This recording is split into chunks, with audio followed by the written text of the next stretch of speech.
Ngayong araw nga ay inilabas na ni Moonton ang panibagong update dito sa CPM1.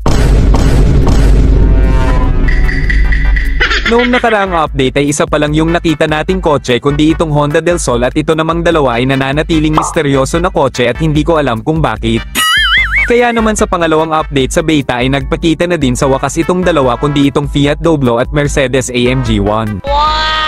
Kaya ngayon papakita ko sa inyong lahat kung ano ba yung mga nabago or mga nadagdag sa panibagong update ngayon.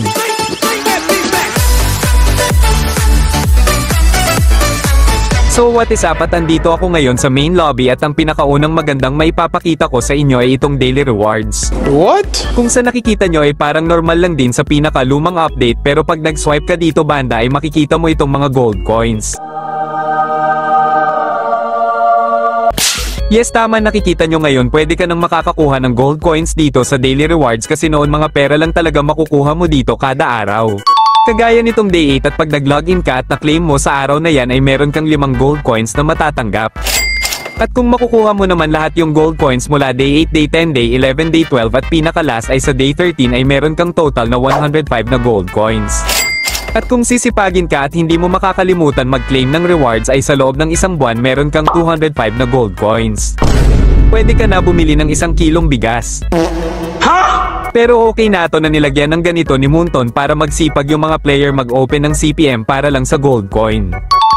Ang pangalawang maipapakita ko naman sa inyo ay ang sabi dito meron na daw ibang kotse na nabubuksan yung pintuan at saka yung trunks or hoods. Bali 3 lang yung nalaman kong nabubuksan na yung pintuan at saka yung hood kundi ang Honda Civic.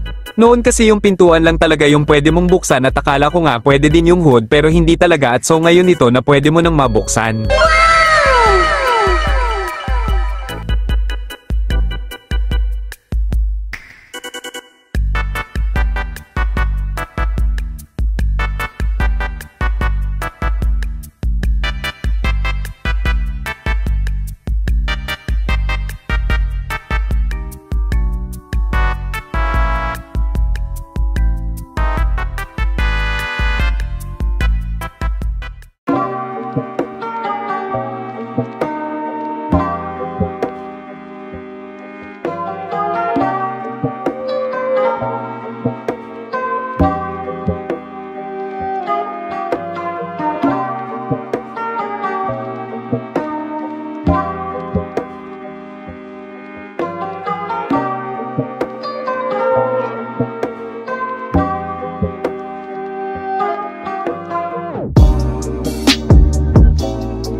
Okay, so andito na yung 3 kotse na nadagdag sa CPM1 so bali lahat ng nakikita nyo ay nabubuksan yung pintuan pero itong Mercedes AMG 1 ay yung pintuan lang pwede mabubuksan.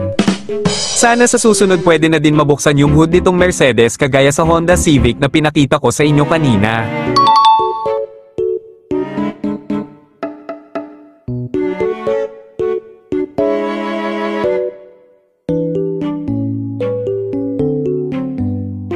So ang pinaka nagustuhan ko na kotse dito ay itong Honda Del Sol ay bukod sa pangit na itsura ay meron siyang kakaibang kakayahan na wala sa ibang kotse. Pag binuksan mo yung sa likod niya ay parang hindi normal na nakikita natin sa ibang kotse sa pagbukas at kaya yan ganyan kasi may purpose pala yan kung bakit.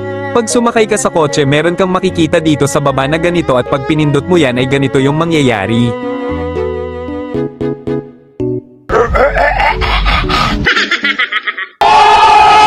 O kita nyo yun diba sobrang angas kahit pangit yung itsura meron pa ding ambag sa lipunan.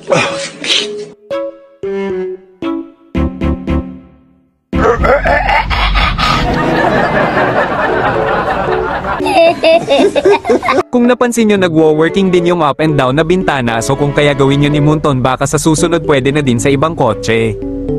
My tears like rain run down the window. I repeat your name.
repeat your name.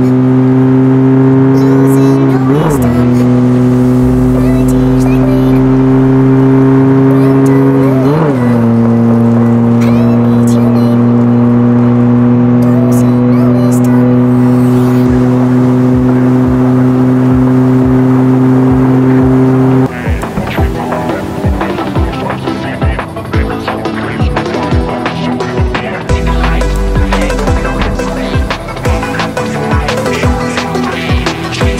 So yun lang lahat mga kahamog na maipapakita ko sa inyong lahat, at by the way yung island map ay updated na din pala at may kunti lang na naayos doon, so check it out nyo na lang. At sana meron pang maraming paparating na magandang update dito sa CPM, at bukod sa mga kotse ay sana meron ding magandang mga feature sa laro. Kaya yun lang at salamat sa panonood at mag-iingat kayong lahat palagi at hanggang sa muling pagkikita, paalam. Drop in the money pop shop for a lemon and baby gon' smell blood tread every minute road wave when the people no feel when I hit it every time I see a peer I hit it to the cannon and nobody give a fuck about the rules eat it get a plums I'm a two I'm a cool but making this no boo when I'm spending it scared I didn't fuck again so really anyone nothing but my name man I don't give a fuck